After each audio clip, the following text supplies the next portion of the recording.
What's going on, boys and ghouls? I am Chain-Smoking Mike. Today is not necessarily a smoking review per se.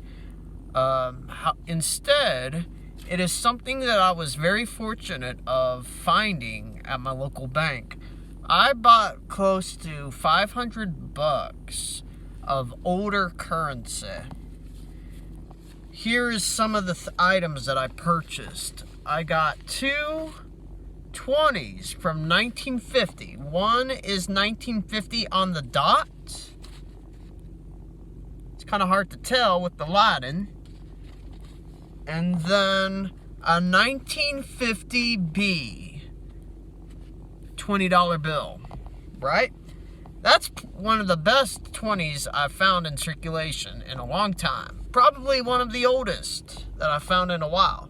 And two 20s from 1969. The first one is 1969 on the dot.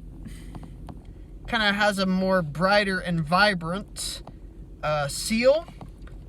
Versus on the 1950s and early 60 era notes.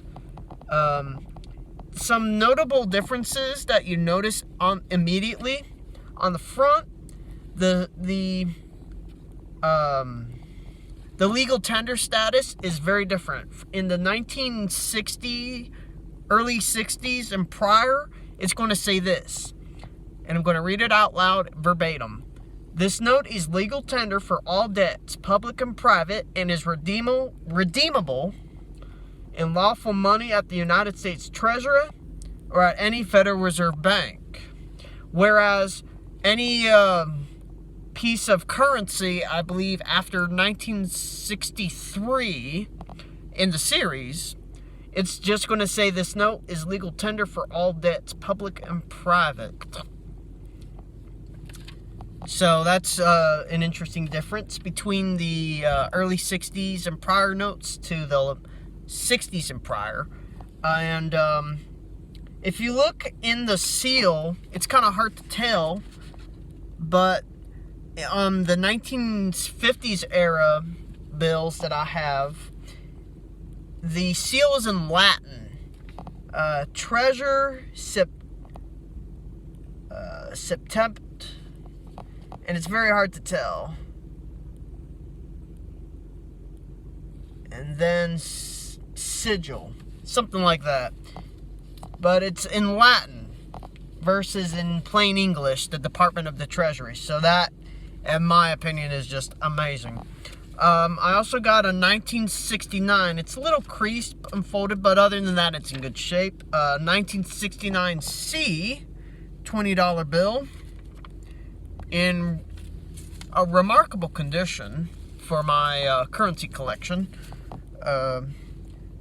The money districts are southern based, like Missouri, Georgia, with the 1950 on the dot $20 bill from Chicago, Illinois. Then I got $2 bills from 1976. Nothing too special here. They're all predominantly from St. Louis, Missouri, money district area. This is a birthday note. Let's see, January 5th of 2004. So this might be a potential birthday note for a kiddo of that particular year. Although I'm probably not going to keep this. And holy mackerel, this is close to a ladder. Well, not a ladder, I take that back. But look at how many twos there are. 5 twos. Had that been a complete row of twos in the serial number, that would be a potentially valuable bill. This is probably the cream of the crop. A $2 bill with a star on it. A star note. $2 note. What makes star notes really special is they're bills that are manufactured because the machine made a printing error or some kind of mistake as it was being made on the assembly line. Therefore, the printer has to compensate that error with a star note. And there's only like a couple 100,000 to a couple million star notes in existence. So if you ever see a star on the serial number, keep that if it's in good, presentable enough shape. I guarantee you it's going to be worth money. I also got a whole bunch of 2s. Virtually all of them are from the 70s. Nothing too special. I got about like $30 of $2 bills from the 70s, minus one $2 bill from the early 2000s to compensate, which I can appreciate. And I think I made like $38 in 2s, and I've got close to $200 in 20s.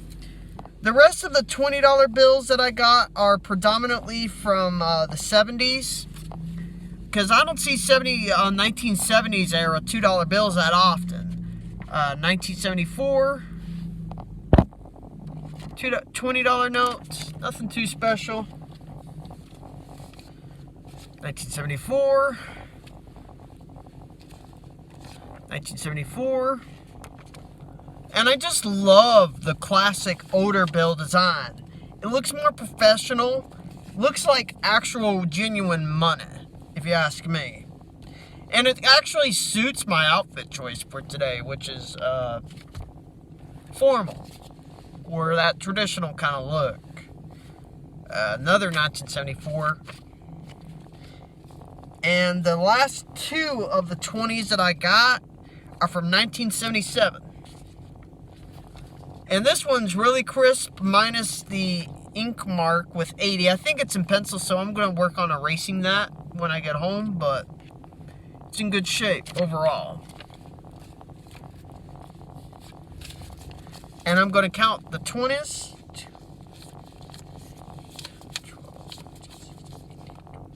$220 in $20 bills from the early 50s to the late 70s. What are the fucking odds?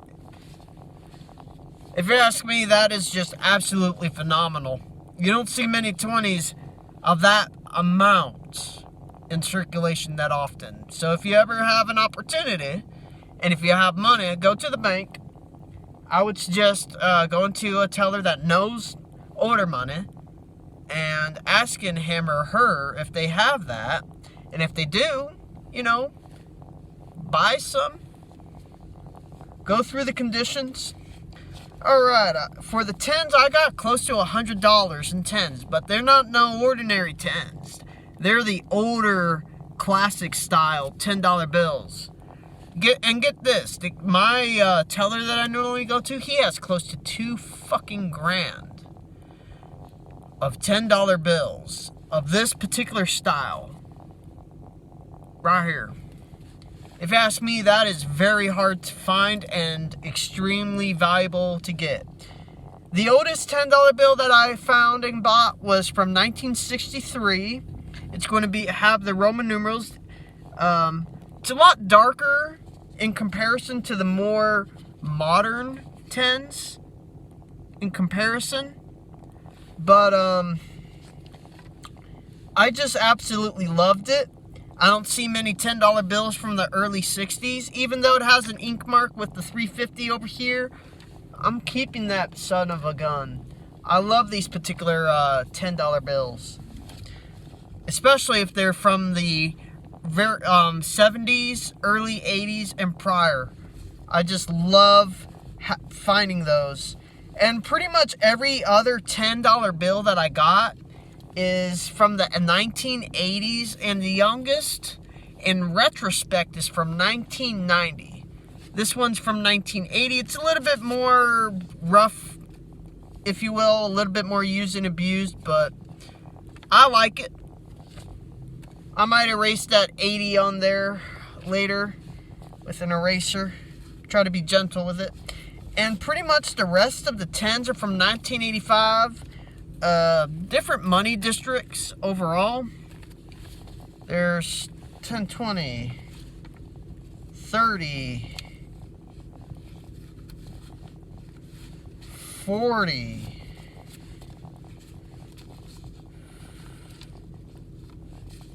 $50.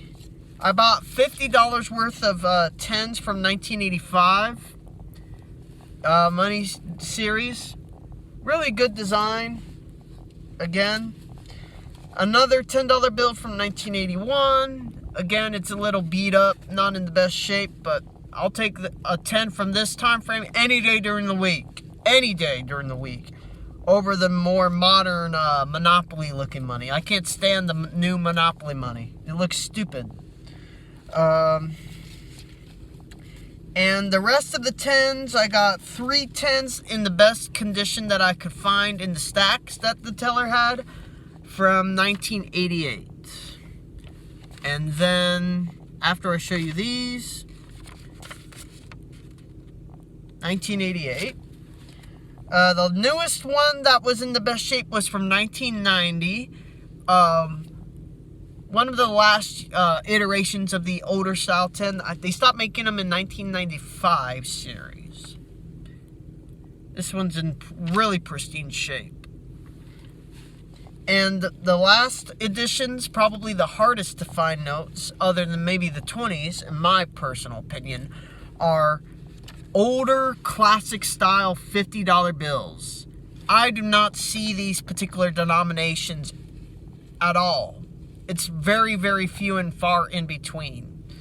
Both the first one with the more creases on it, but overall in fair condition, is 1985.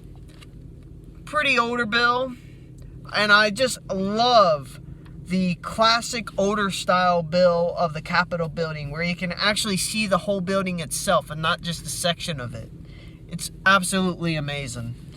And the last one, which has a couple creases, probably from being folded or put into someone's wallet back in the day, 1990.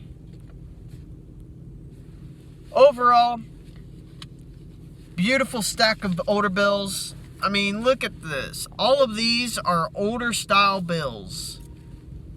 If you ask me, if I was ever in a post-apocalyptic situation, you bet your ass I'm going to be flexing with some of these older bills.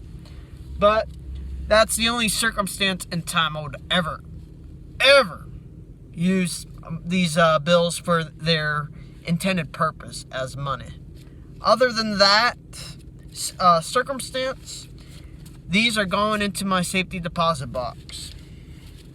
Anyway, that's all for today. That's pretty much what I wanted to show you. Got a whole friggin' wad of older currency, and I am just in a great mood today. I wish all of you all the best. Stay tuned for more videos whenever I have the mood to make them, and we'll go from there. And as always, my friends, rock and roll.